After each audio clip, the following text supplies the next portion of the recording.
जय हिंद दोस्तों, मैं अभय प्रताप सिंह स्वागत करता हूं आप सभी का अपने यूट्यूब चैनल एनसीईटी क्लासेस पर। तो हमारा एक वीडियो पहले ही आ चुका था कि सेफ स्कोर क्या रहेंगे इस बार एनसेट आईटेप 2025 को लेकर, और वो बीए बीएड के लिए था डेडिकेटेड। और इसमें हम कहीं ना कहीं बीएससी बीएड कोर्स की बात करते हुए नजर आएंगे, और बीएससी बीएड में कैसे कैसे लास्ट ईयर के बेसिस पे और बाकी जो 2023 से जब से ये एग्जाम शुरू हुआ है उस समय से लेके अब तक के जो स्टैटिक्स थे और कैसे कैसे कट ऑफ रिलीज हुई हैं इंस्टीट्यूट्स की, उनकी बिहाफ पे एक कट ऑफ बनाने की कोशिश करी गई है। तो इसमें ऐसा भी हो सकता है कि 20 मार्क्स आप प्लस लेके भी चलें, 20 मार्क्स माइनस भी लेके चलें। ये चीज है हाईएस्ट और लोएस्ट दोनों कैटेगरीज में। एक तो मेरा ये सजेशन रहेगा। दूसरा ये कि कट ऑफ कैसे वर्क करती है, मैंने वहां भी बताने की कोशिश करी है कि मान लो कोई ईडब्ल्यूएस का कैंडिडेट है और उसके जनरल कैंडिडेट से मार्क्स ज्यादा है, तो उसे अनरिजर्व कंसीडर कर लिया जाता है और वो अनरिजर्व कैटेगरी में सीट पाता है, और उसकी जो कैटेगरी है उसमें सीट खाली हो जाती है। ओके, तो ये चीज आप समझ रहे होंगे। सेम यही चीज एसटी कैटेगरी के स्टूडेंट के साथ लागू होती है कि वो जनरल रिजर्व कंसीडर कर लिया जाएगा, उसके उसकी कैटेगरी की सीट खाली होगी। एससी में भी सेम रहता है।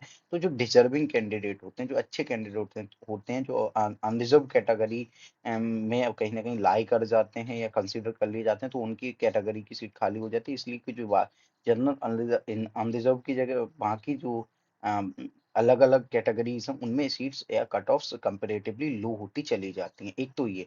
दूसरा क्या है कि बैकअप में लेके हर कोई चलता है, जैसे कोई आरआई को टारगेट कर रहा होता है और उसके मार्क्स अच्छे होते हैं, क्योंकि आरआई में 100 सीट्स हैं बीएससी बीएड पीसीबी और पीसीएम वालों के लिए।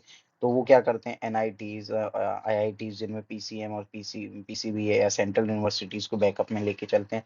तो जब उनके बैकअप ऑप्शन में सपोज पहले बैकअप ऑप्शन में उनका ऑप्शन हो जाता है, मतलब ऑप्शन में जो बैकअप ऑप्शन होता है उसमें उनका एडमिशन हो जाता है, और बाद में उनके मार्क्स बढ़िया होते हैं और वो सेकंड या थर्ड राउंड में जाके, या मीडियम रेंज में मार्क्स होते हैं तो सेकंड या थर्ड राउंड में जाके आरआईज में चले जाते हैं, तो यहाँ सीट खाली होती है। फिर स्टेट यूनिवर्सिटीज के बच्चे सेंट्रल यूनिवर्सिटीज में आते हैं, स्टेट यूनिवर्सिटीज में गवर्नमेंट कॉलेज के बच्चे आते हैं। तो यही चीज है, इस तरह से स्टूडेंट कहीं ना कहीं जो एलिमिनेशन मेथड है वो वर्क कर रहा होता है। इसी तरह कट ऑफ धीरे धीरे स्लाइटली लो होती चली जाती हैं, और बाद में जो गवर्नमेंट कॉलेज है जो मैंने कट ऑफ यहाँ प्रोवाइड कराई हैं उससे भी लो में एडमिशन हुए हैं और होते हैं। तो ये नहीं है कि मैंने ये वीडियो बना दिया तो इसका मतलब ये एक पत्थर की लकीर हो गई कि इससे कट ऑफ इधर उधर नहीं होंगी। कट ऑफ इधर उधर होंगी, इवन कम हो जाएंगी, स्लाइटली लो ही हो जाएंगी। और दूसरा ये कि सीट्स बढ़ेंगी तो ये जो कट ऑफ्स मैंने अभी तक ये जितनी भी कट ऑफ्स बनाई हैं ये इस बेसिस पे नहीं बनाई है कि सीटें बढ़ रही हैं। ये मैंने नॉर्मल मतलब बेसिस पे बनाई है कि आपकी सीट अगर 100 ही रहती हैं लास्ट ईयर की तरह एज इट इज, तो और बाकी अगर सीट डबल हो गई तो आप कट ऑफ्स इनको 50% कर लें। अगर सीट्स 10,000 हो गई ना तो इन कट ऑफ्स को 50% कर लें, कोई भी इंस्टीट्यूट हो। 50% मतलब डिवाइडेड बाई 2 कर लें, हर कट ऑफ को डिवाइडेड बाई 2 कर लें, आपको एक आंसर मिल जाएगा अप्रोप्रिएट की कट ऑफ कितनी जाएंगी। और बाकी जब सीट्स की प्रॉपर लिस्ट आ जाएगी डेडिकेटेड, कौन कौन से IIT, central university, state university, government college, या कोई और नया आरआई जुड़ रहा है कि नहीं, जैसे स्पेकुलेशंस हैं आरआई भुवनेश्वर के, लेकिन उन्होंने सी के अंडर अपना पूरा वो दे दिया है इस बार के लिए और मैं शुरू में। तो ये चीज है, उस पे वीडियो जैसे ही आएगा आप लोगों को वो भी चीज समझ में आ जाएगी। बाकी अभी के लिए हम बात करेंगे कि कैसे कैसे हाईएस्ट लोएस्ट कट ऑफ बटेंगी, और इनका आप एक स्क्रीनशॉट ले लें और एनालिसिस करें, और उसके बाद आपके जो भी डाउट हो हमें डीएम करें हमारे सोशल मीडिया प्लेटफॉर्म्स पर, और चैनल पर, और इस वीडियो पे ज्यादा से ज्यादा कमेंट भी करें। ओके गाइस, तो अब बात करते हैं कि कट ऑफ्स कितनी कितनी रहने वाली हैं इस बार और कैसे कैसे कट ऑफ वर्क कर रही होंगी।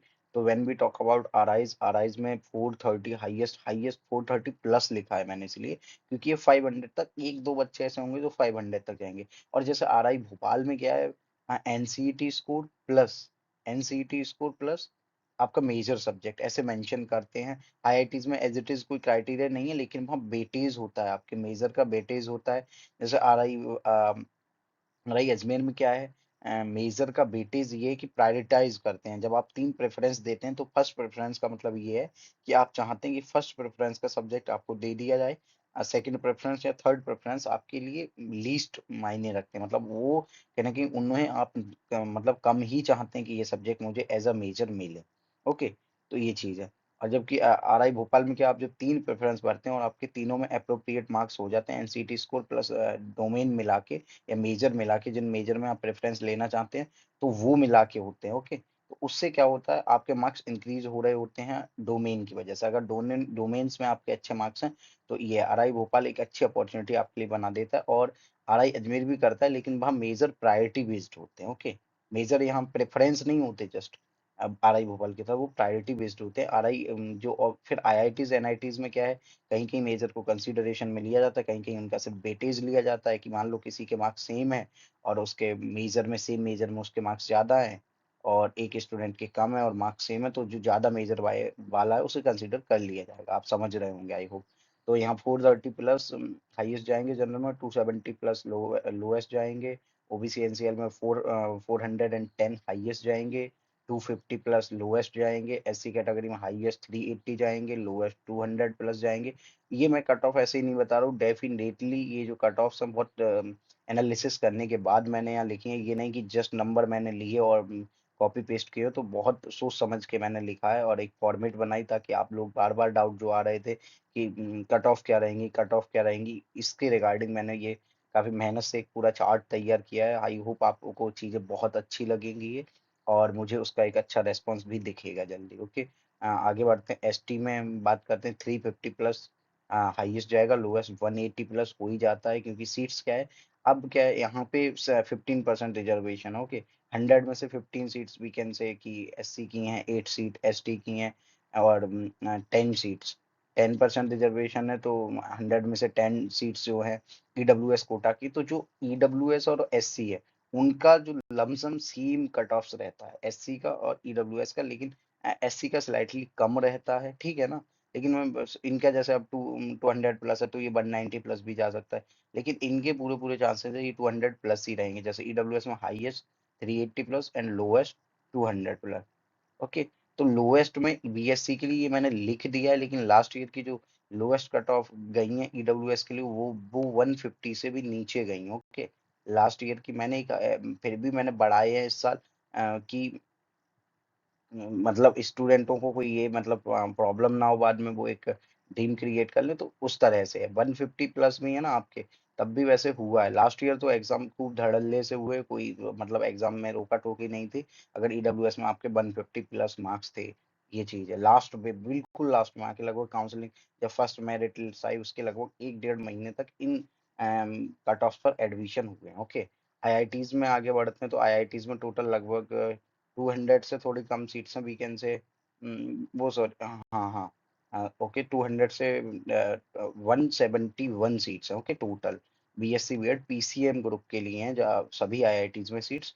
तो यहाँ पर और सेकेंडरी लेवल का ही बीएससी बीएड है। हाईएस्ट कट ऑफ यहाँ 440 जाने वाली है, लोएस्ट 284 जनरल जाएंगी, 280 प्लस ओबीसी एनसीएल के लिए 420, वीकेंड से 410 हाईएस्ट जाएंगी।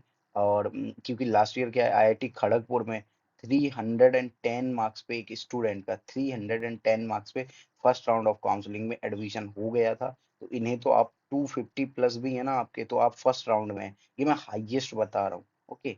उसके बाद 240 प्लस लोएस्ट जाएगा इनका। एससी एससी कैटेगरी में हाईएस्ट जो रहेगा 390 प्लस, ये भी मैं ज्यादा बता रहा हूँ फर्स्ट राउंड में। डेफिनेटली 330 प्लस पे भी एडमिशन हो जाएंगे, 330 प्लस पे, ओके? ये मैंने थोड़े इसलिए मतलब लिखे हैं, क्योंकि हाईएस्ट मैं बता रहा हूँ, हाईएस्ट, ओके? इन बिटवीन अगर आपके मार्क्स है, जो मैं मार्क्स लिख रहा हूँ उनके बिटवीन में आपके मार्क्स हैं, तो आपका डेफिनेटली हो जाएगा, ओके ना? और अगर एससी में आपके लोएस्ट 190 प्लस मार्क्स है ना, तब भी आपका होता हुआ नजर आएगा स्पोर्ट्स राउंड तक, ओके? एसटी में 350 हाईएस्ट है, 170 लो है, 170 प्लस लोएस्ट है, और इन बिटवीन में और इससे भी कम में आपका एडमिशन स्पॉट राउंड तक होता हुआ नजर आएगा। ईडब्ल्यूएस 390 प्लस और हाईएस्ट और लोएस्ट है 200 plus, okay?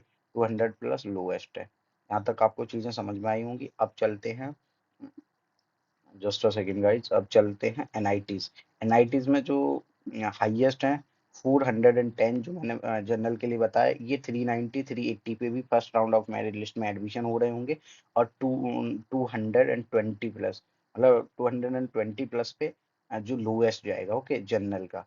OBC NCL 380 plus highest, 190 plus lowest, इससे भी कम जाएंगी जब स्पॉट राउंड की बात करेंगे। और फर्स्ट राउंड ऑफ काउंसलिंग में ओबीसी एनसीएल के अगर किसी कैंडिडेट के 320 मार्क्स हैं, 300 मार्क्स हैं, तो उसका first round of cut off में एडमिशन हो जाएगा। ये चीजें मैं इसलिए मेंशन कर रहा हूँ, यहाँ मैंने एक ओवरऑल व्यू देने की कोशिश करी। ओके, एससी कैटेगरी में 360 प्लस हाईएस्ट, 160 प्लस लोएस्ट, तो यहाँ ऐसा नहीं है कि एडमिशन अगर आपके 290 मार्क्स भी है ना फर्स्ट राउंड में, एडमिशन हो जाएगा। ST category 240 plus highest, 140 plus lowest, यहाँ अगर आपके 280, 270, इवन 260 भी है ना एसटी कैटेगरी में, first round of cut off में आपके एनआईटीज में हो जाएगा। ओके, पीसीबी जैसे एनआईटी जालंधर में कट ऑफ स्लाइटली हाई जाएंगी, तो ये जो, और एनआईटी तिरची के भी यहाँ पे ये कट ऑफ्स हैं। ओके, तो और बाकी जो एनआईटीज है उनमें तो कट ऑफ और भी लो जाएंगी, ये चीज है।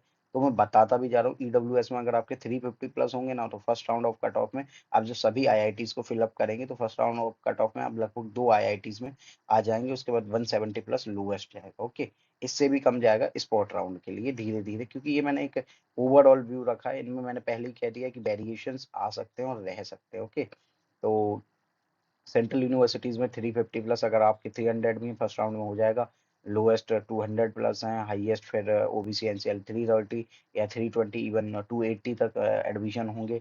और लोएस्ट में 160 में फर्स्ट मेरिट लिस्ट की बात कर रहा हूँ, उसके बाद लास्ट मेरिट लिस्ट आते आते 160 प्लस 150 प्लस तक हो जाएगा। एससी कैटेगरी में 290 अगर आपके 250 मार्क्स हुए तो एससी कैटेगरी में first round of cut off में हो जाएगा। सेंट्रल यूनिवर्सिटी में 140 प्लस लोएस्ट रहेगा। एसटी कैटेगरी में 250 प्लस अगर आपके 240, 230 भी हैं तो हो जाएगा, कोई दिक्कत नहीं है। और 110 लोएस्ट कट ऑफ रहेगी। ओके, उसके बाद बात करते हैं 300 प्लस। तो 300 प्लस का मतलब यहाँ ये भी है कि 280, 270 पे भी एडमिशन हो जाएंगे फर्स्ट राउंड में। और 150 प्लस जो आपका रहने वाला है वो इससे भी कम लोएस्ट, ये लोएस्ट के लिए। ओके, तो आगे बढ़ते हैं गाइज, और just a second. Okay, just a second. Okay guys, तो let's talk about state universities, क्योंकि कंपटीशन ऊपर जा रहा होता है, वो मैं पहले भी बता चुका, एक बार लास्ट में भी बता के जाऊंगा। ओके, तो स्टेट यूनिवर्सिटी में 310 highest general category, lowest 110 for general category. ये कट ऑफ जाने वाली बीएससी बीएड के लिए, लेकिन इसमें कम होंगी। इसे जैसे first round of cut off में किसी का एडमिशन हो जाएगा अगर इस पे 300 टू 90 मार्क्स भी हैं तो, लोएस्ट 110। उसके बाद है ओबीसी एनसीएल 250 प्लस, मतलब स्टेट यूनिवर्सिटी 250 प्लस बहुत अच्छा स्कोर है। अगर आपके 240, 230 भी है ना, तो आपका admission first round of cut off में हो जाएगा। 90 प्लस रहेगा लोएस्ट स्कोर। एससी कैटेगरी में 220 एंड हाईएस्ट स्कोर जाएगा। लोएस्ट 80 प्लस जाएगा, इवन 70 प्लस भी जाता है कहीं कहीं जीबीयू वगैरह में, बुंदेलखंड यूनिवर्सिटी में। ओके, तो मैं यूनिवर्सिटीज भी बताए दे रहा हूँ। और जैसे सेंट्रल यूनिवर्सिटीज में ये जो कट ऑफ्स हैं, आप ऐसे मान लो डॉक्टर हरि सिंह गौर के भी यहाँ पे, क्योंकि यहाँ कट ऑफ स्लाइटली हाई रहती हैं इसलिए। ओके, तो अब बात करते हैं एससी कैटेगरी पे हम थे, और स्टेट यूनिवर्सिटी में 200 भी रहेंगे ना, तो आपका first round, first merit list में आ जाएगा, ये चीज है। एसटी कैटेगरी में बात करें 180 प्लस, 180 यानी 170 भी है ना, तो आपका फर्स्ट मेरिट लिस्ट में आ जाएगा, और 70 प्लस लोएस्ट जाएगा। इधर ईडब्ल्यूएस में आ जाते हैं तो 240, 230 आपका हाईएस्ट और लोएस्ट 90, इवन 80, 70 तक जाएगा। ओके, क्योंकि 121 वन मार्क्स पे बॉटनी मेजर में लास्ट ईयर आरआई भोपाल मिला है, तो आप स्टेट यूनिवर्सिटी और सेंट्रल यूनिवर्सिटीज का सोच सकते हैं कितने कम तक जा सकता है। लोएस्ट मार्क्स की मैं बात कर रहा हूँ। ओके, अब आ जाते हैं, तो let's discuss about government college. तो इनका 250 प्लस जो मार्क्स रहेगा, वो जनरल के लिए हाईएस्ट रहेगा, एंड लोएस्ट जो रहने वाला है वो 100 प्लस रहने वाला है। इसमें भी वेरिएशन, अगर 200 मार्क्स में तब भी फर्स्ट मेरिट लिस्ट में आप कई कॉलेज के आ जाएंगे, एक तो ये चीज है। उसके बाद हम बात करते हैं 230 प्लस, ये ओबीसी एनसीएल में 230 प्लस, इवन 220, 200, यहाँ भी 200, 190 प्लस, और ये हाईएस्ट जाएगा, और फर्स्ट मेरिट लिस्ट में आ जाएगा 200 मार्क्स पे, और लोएस्ट में 80 प्लस पे आ जाएगा। ओके, अब एससी में आते हैं, तो 200 प्लस मार्क्स अगर आपके हैं, एससी कैटेगरी से हैं आप, और 200 प्लस मार्क्स है, तो आपका ये स्कोर आप बहुत सम्मानजनक है। और उसके बाद आप इस सेंट्रल यूनिवर्सिटीज में भी आपका कहीं ना कहीं होता हुआ नजर आएगा आपको एडमिशन, और इससे, और सॉरी सेंट्रल नहीं, स्टेट यूनिवर्सिटीज में भी एडमिशन नजर होता हुआ आएगा। और आपकी जो कट ऑफ है इससे भी 180 पे भी मतलब फर्स्ट मेरिट लिस्ट में हो जाएगा। और जो हाई लोएस्ट कट ऑफ जाने वाली है वो 70 प्लस जाने वाली है। इसी तरह एसटी में 170 प्लस हाईएस्ट और लोएस्ट 60 प्लस, तो इसमें भी वेरिएशंस हैं जो मैंने बार-बार मेंशन किए हैं। और 230 ईडब्ल्यूएस में 230 प्लस है हाईएस्ट एंड लोएस्ट है 80 प्लस। तो अब अब कट ऑफ्स कम क्यों जाएँगी? देखो कुछ स्टूडेंट्स का ये रहता है कि वो गर्ल्स कैंडिडेट इस एग्ज़ाम में इंडिविजुअली ज़्यादा है, लड़कों के कंपैरिज़न में लगभग डबल है, तो एक तो उनके प्रॉब्लम्स होती हैं कि वो अपने उन इंस्टीट्यूट को ही टारगेट करते हैं जो उनके आस-पास हों, जो उनके रीजन में हो, जो उनके स्टेट में हो। एक तो ये इसलिए कट ऑफ थोड़ी स्लाइटली लो चली जाती है कि जिनके अच्छे भी मार्क्स होते हैं, वो दूसरे रीजन्स के या दूसरे स्टेट्स के या दूर के जो स्टेट्स हैं उनके कॉलेज को टारगेट नहीं कर पाते, जबकि वो डिज़र्विंग होते हैं due to some reason. I am not blaming anybody so. और आफ्टर दैट उसके बाद एक तो ये वेरिएशन, बहुत से स्टूडेंटों का फाइनेंशियल इश्यू होता है कि उन्हें फाइनेंशियली चीज़ों को ऑब्ज़र्व करना होता है, एनालिसिस करनी होती है कि कहाँ पे फाइनेंशियली ज़्यादा, क्योंकि बहुत से स्टूडेंट आईआईटीज़, एनआईटीज़ में स्टूडेंट इसलिए कम अप्लाई और करते हैं और कट ऑफ्स इसलिए और डाउन जाती हैं, इवन आरआईएस से भी डाउन जाती हैं, क्योंकि वहाँ वो तो सीट्स कम है, वरना आरआईएस से बहुत डाउन जाएँ कट ऑफ। तो इसलिए और सीट्स कम जाती हैं क्योंकि आरआईएस देखा जाए तो कंपैरेटिवली बहुत ज़्यादा चीप है। चीप इन टर्म ऑफ मैं फाइनेंशियल बर्डन के हिसाब से कह रहा हूँ, तो वहाँ पे आपको फाइनेंशियली ज़्यादा बर्डन नहीं रहता। आपका वो 50,000 प्लस में आपका 50,000 में आपका आरआई भोपाल का हो जाता है पर एनम का, with mess fees, with tuition fee, with hostel fee. और 54,000 में सेम आपका आरआई अजमेर का हो जाता है। वहीं IITs, NITs 1.5 lakh per annum से कम में नहीं होता। कुछ आईआईटीज़, एनआईटीज़ ऐसे हैं जिनमें 80-90,000 फिर भी चाहिए विद हॉस्टल, ओके? ये चीज़ है। अब सेंट्रल यूनिवर्सिटीज़ में भी बहुत से स्टूडेंट इसलिए जाते हैं क्योंकि यहाँ भी फ़ी का उन्हें थोड़ा कम मतलब बर्डन रहता है। और यहाँ भी फ़ी वही 40 के अंडर, 50 के अंडर उनका साल भर का हो जाता है। तो ये चीज़ है। स्टेट यूनिवर्सिटीज़ में भी सेम है, फिर स्कॉलरशिप्स भी बढ़िया मिल ही जाती हैं, सेंट्रल, स्टेट और गवर्नमेंट कॉलेज और आरआईज़ में, ये चीज़ है। तो एज़ इट इज़ बहुत ज़्यादा अच्छी मतलब कोई स्पेशल एक स्पेशलिटी यही है कि रिसर्च वगैरह के मामले में थोड़ा आईआईटीज़ को बेटर माना जाता है, एनआईटीज़ को, ये चीज़ है। और बाकी टीचर एजुकेशन के मामले में ये कोर्स बहुत बेटर है। अगर आप इस कोर्स को प्रेफ़र करके और आगे की अपनी जो एजुकेशन करेंगे, हायर एजुकेशन में जाएँगे, तो डेफ़िनेटली आप कहीं न कहीं खुद को ज़्यादा अच्छा पा रहे होंगे दूसरों के कंपैरिज़न में।